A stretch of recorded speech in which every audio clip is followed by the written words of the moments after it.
Once upon a midnight dreary, while I pondered, weak and weary, over many a quaint and curious volume of forgotten lore, while I nodded, nearly napping, suddenly there came a tapping, as of someone gently rapping at my chamber door. "'Tis some visitor," I muttered, tapping at my chamber door. Only this, and nothing more. Ah, distinctly I remember it was in the bleak December, and each separate dying ember wrought its ghost upon the floor. Eagerly I wished the morrow, vainly I sought to borrow from my books surcease of sorrow, sorrow for the lost Lenore, for the rare and radiant maiden whom the angels named Lenore, nameless here forevermore. And the silken, sad uncertain, rustling of each purple curtain thrilled me, filled me with fantastic terrors never felt before, so that now, to still the beating of my heart, I stood repeating, "'Tis some visitor entreating entrance at my chamber door. Some late visitor entreating entrance at my chamber door. This it is, and nothing more." Presently my soul grew stronger, hesitating then no longer. "Sir," said I, "or madam, truly your forgiveness I implore. But the fact is I was napping, and so gently you came rapping, and so faintly you came tapping at my chamber door, that I scarce was sure I heard you. Here I opened wide the door. Darkness there, and nothing more. Deep into this darkness peering, long I stood there, wondering, fearing, doubting, dreaming dreams no mortal ever dared to dream before. But the silence was unbroken, and the stillness gave no token, and the only word there spoken was the whispered word, "Lenore?" This I whispered, and an echo murmured back the word, "Lenore." Merely this, and nothing more. Back into the chamber turning, all my soul within me burning. Soon again there came a tapping, something louder than before. "Surely," said I, "surely this is something at my window lattice. Let me see what there it is, and this mystery explore. Let my heart be still a moment, and this mystery explore. 'Tis the wind and nothing more." Open here I flung the shutter, when with many a flirt and flutter in there stepped the stately raven of the saintly days of yore.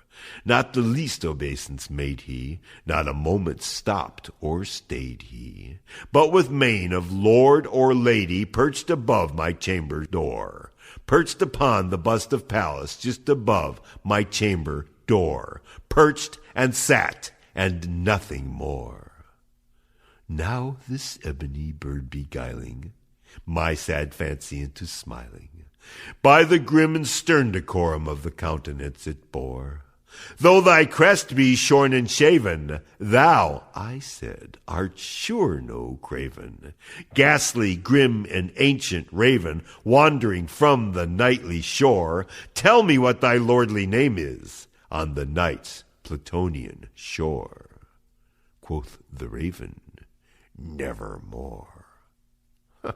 Much I marveled this ungainly fowl to hear discourse so plainly, though its answer little meaning, little relevancy bore. For we cannot help agreeing that no living human being ever yet was blessed by seeing bird above his chamber door, bird or beast upon the sculptured bust above his chamber door, with such a name as Nevermore.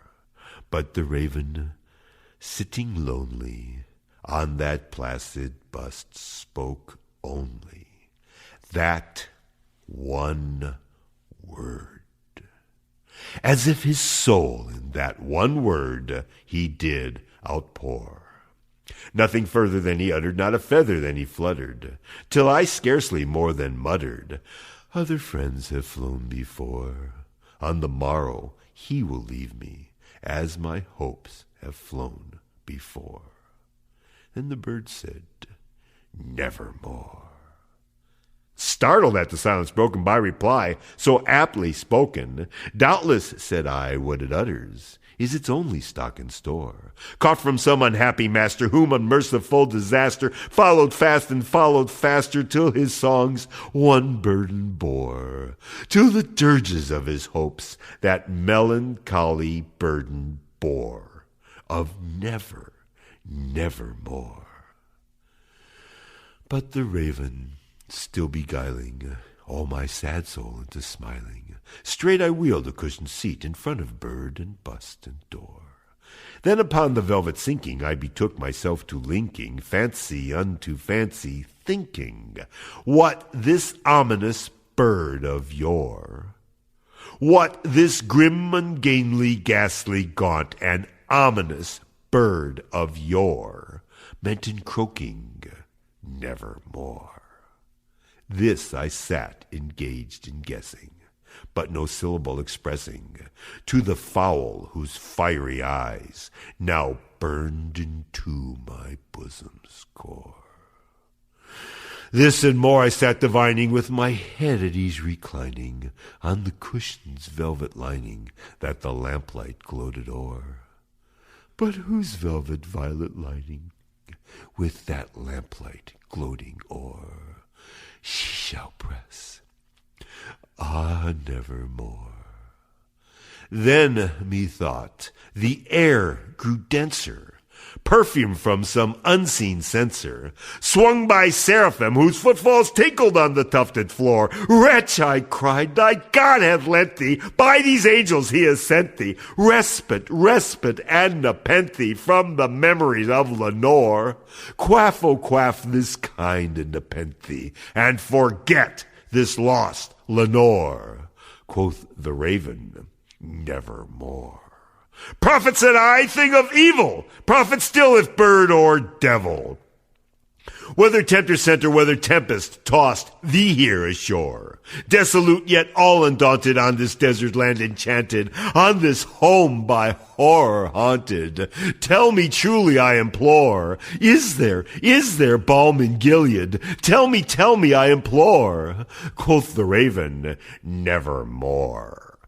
Prophet, said I, thing of evil, prophet still if bird or devil, by that heaven that bends above us, by that God we both adore, tell this soul with sorrow laden, if within the distant Aidenn it shall clasp the sainted maiden, whom the angels named Lenore, clasp the rare and radiant maiden, whom the angels named Lenore. Quoth the raven, nevermore. Be that word our sign of parting, bird or fiend, I shrieked upstarting. Get thee back into the tempest and the night's Plutonian shore. Leave no black plume as a token of that lie thy soul hath spoken. Leave my loneliness unbroken. Quit the bust above my door. Take thy beak from out my heart, and thy form from off my door. Quoth the raven, nevermore. And the raven, never flitting, still is sitting on that pallid bust of Pallas, just above my chamber door, and his eyes have all the seeming of a demon's that are dreaming, and the lamplight o'er him streaming throws his shadow on the floor, and my soul from out that shadow that lies floating on the floor shall be lifted nevermore.